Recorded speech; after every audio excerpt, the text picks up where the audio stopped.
question is to the President of the Treasury Board. I think the headline of the Toronto Sun's editorial summed it up best.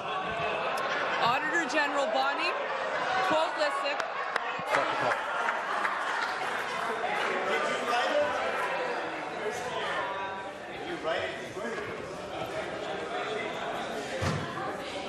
Order, please.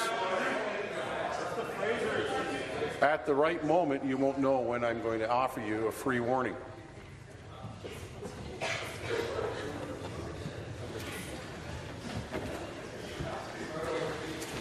So let's go back to this. Quote, Lissick more credible than the Liberals.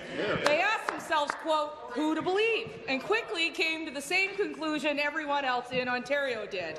They said, quote, they believe Lissick, an independent, non-partisan officer who works for the legislature, not the ruling Liberal Party. Minister of Agriculture is warned. A chartered accountant, a certified internal auditor, and has a master's degree in business administration. What does the government have? Well, $305 billion and growing in debt. So, Mr. Speaker, I know who we believe on this side of the House, but I ask you, why would or should anyone in the province of Ontario believe in this Liberal government's numbers?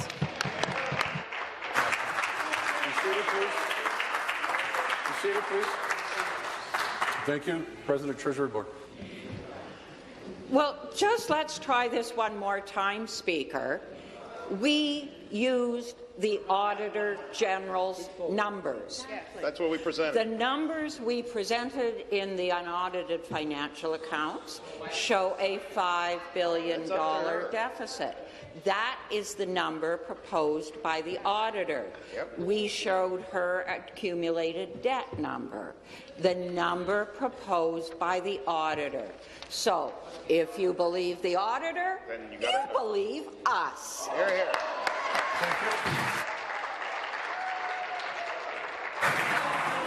Supplementary. Speaker, I thought it was the Ontario Legislature, not its second city right now. But listen, despite their best efforts to bully the people of Ontario through the Auditor General, the Minister of Infrastructure during his time at Energy decided he would attempt to bully the Auditor General as well. Now, the President of the Treasury Board and the Minister of Finance are trying to bully her and try to get her to change her numbers, and it won't work. They actually still owe her disclosure forms. They know that, but they're not forthcoming. As the Minister said, quote, given the discrepancy of opinion, we do need to get some independent third-party advice to help sort this out. So here's the reality. We already have an independent third-party auditor. Her name is Bonnie Lissick. And we support her on this side of the House, Speaker, so I ask the President of the Treasury Board, will she cancel the third-party external audit immediately? Will she stop wasting taxpayer dollars? And will she accept the auditor's numbers immediately? Thank you.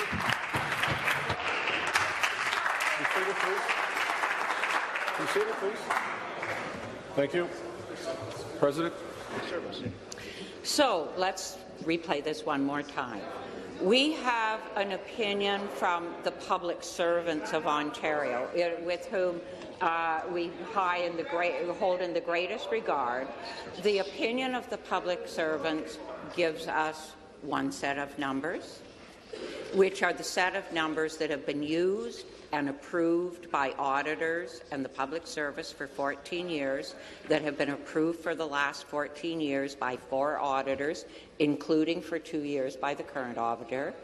And on the other hand, we have a new opinion from the Auditor General on a different accounting treatment from the one that has been used for the last 14 years. Cabinet had to figure out what to put in the counts. We had 2 conflicting pieces of advice, and we chose by regulation the auditor's number. So I repeat, we chose the auditor's number, but we do need to. I'm standing.